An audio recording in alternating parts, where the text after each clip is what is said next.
Everyone, welcome back to my channel. আমার ওঠা পড়ার গল্পে তোমাদের সবাইকে জানাই অনেক স্বাগত ও অনেক ভালোবাসা। তো বন্ধুরা, আজ হচ্ছে শ্রাবণ মাসের দ্বিতীয় সোমবার। এখন বাজে সকাল 8টা। আমি আর মা আর সঙ্গে ভাইও যাচ্ছি। এখানে কাছেই নাকি একটা শিব মন্দির আছে, তো সেটা দর্শন করতে যাচ্ছি। তারপরে এসে আমার বাড়ির বাবা বিশ্বনাথের পুজো দেব। তো চলো আজকের দিনটাকে এরকমভাবেই শুরু করছি। আই হোপ আজকের দিনটা খুব ভালো কাটবে, আর তোমাদের সবারও বাবা ভোলানাথের আশীর্বাদে দিনটা খুব ভালো কাটুক। তোমরাও খুব সুন্দরভাবে ব্রত রাখো, সবাই বাবার পুজো করো, অনেক আশীর্বাদ নাও, এটাই কামনা করি। তো চলো আজকের দিনটাকে শুরু করি।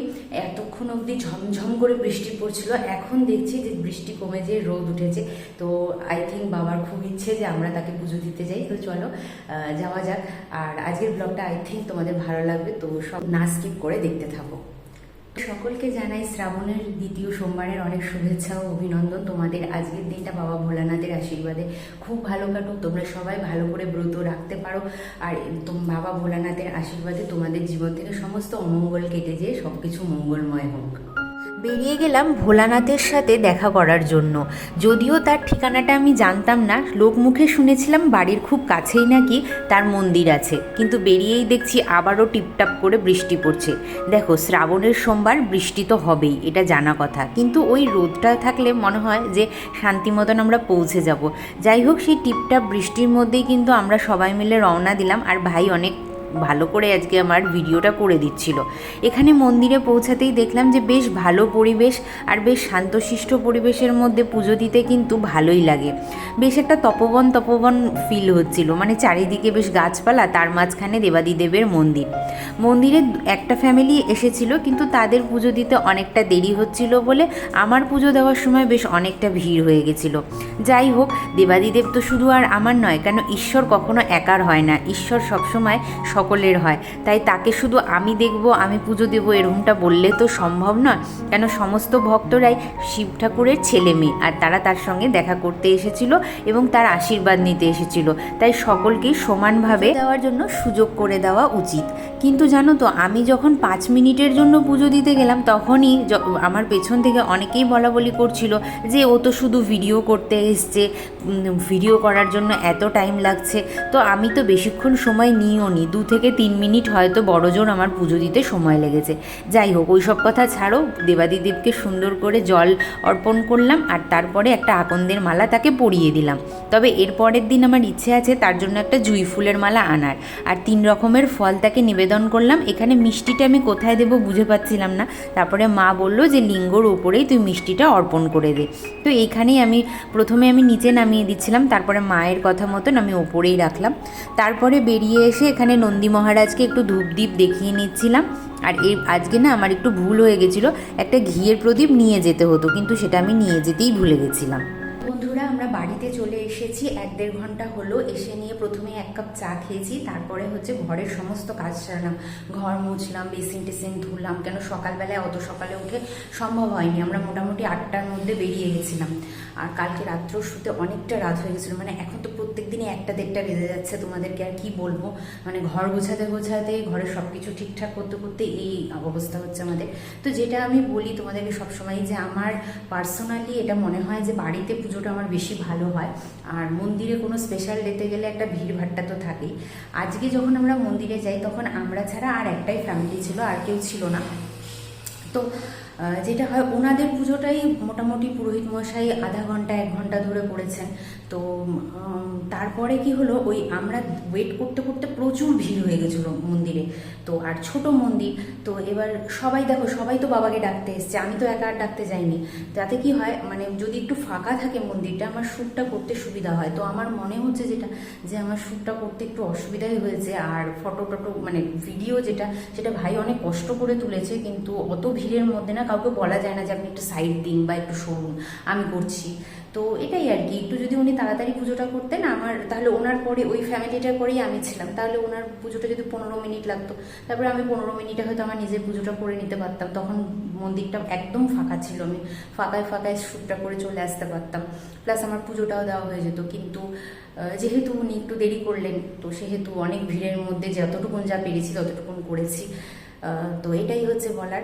আর আমার মনে হয় যারা প্রফেশনালি কোনো শ্যুট করে তারা কোনো পারমিশন নিয়ে রাখে নাকি যে মন্দিরটা ফাঁকা রাখার, বা হয়তো অন্য ডেটে যেয়ে মনে করো সোমবারে না যে অন্য বারে যাই কিনা সেটা আমি বলতে পারছি না।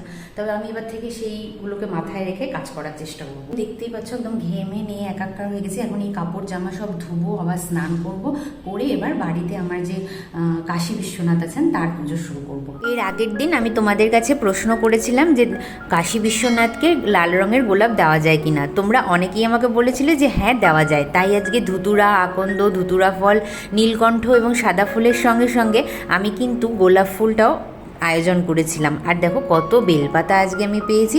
আর এখানে আমি সুন্দর করে তুলসীপত্র বেছে নিচ্ছিলাম, কেন আজকে আমি শুধু হরের পুজো না, সঙ্গে হরির পুজোও দেব। আর এখানে দেখো আমি দুধ, দই, ঘি, মধু দিয়ে সুন্দর করে একটা পঞ্চামৃত বানিয়েছিলাম, আর গঙ্গা জলে আমি কর্পূর মিশিয়ে নিয়েছিলাম। তো এই হলো আমার শিব পুজোর জোগাড়। এই দিয়ে আমি সুন্দর করে শিব পুজোটা দেবো।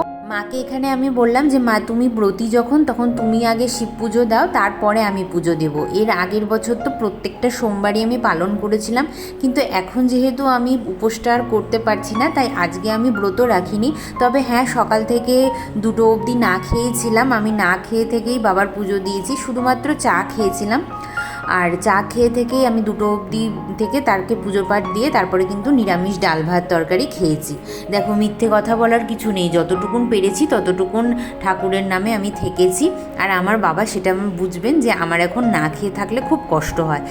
আর আমি সুস্থ শরীরকে ব্যস্ত করতে চাই না, কেন 1 বছর আগেই তোমরা সবাই জানো যে আমি কতটা অসুস্থ হয়ে পড়েছিলাম। তারপরেও কিন্তু আমি উপোসটা চালিয়েই যাচ্ছিলাম, কিন্তু শরীরটা খারাপ হয়ে গেলে মা ভাই দুজনেই আমাকে খুব বকাবকি করে। আর এখানে দেখো আমার কাশী বিশ্বনাথ কি সুন্দর সেজেছে, আকন্দ ফুল, ধুতুরা ফুল, সাদা ফুল আর লাল রঙের একটা গোলাপ ফুল দিয়ে। এখানে আমি কাশী বিশ্বনাথের জন্য এবং তার সাথে সাথে আমার ঘরের সমস্ত দেবদেবীর জন্য ফল আর মিষ্টি গুছিয়ে নিচ্ছিলাম। তার মধ্যে আমার 5 রকমের ফল ছিল আপেল, আঙুর, পেয়ারা, আম, আরও নানা রকমের ফল। যতটা পেরেছি আমি বাবাকে সুন্দর করে গুছিয়ে দেওয়ার চেষ্টা করেছি। আর হ্যাঁ, মিষ্টান্নও ছিল বাবার জন্য। আজকে না বাবার জন্য একটা বড় থালা আমি সাজিয়েছিলাম। তো আমি 2 জায়গাতেই তাকে ভোগ নিবেদন করলাম। আর অবশ্যই মা কালী আর মা দুর্গার পুজো তো তার আগে আমি অবশ্যই করে নিয়েছি। এরপরে আমি মঙ্গল আরতি করে নিচ্ছি।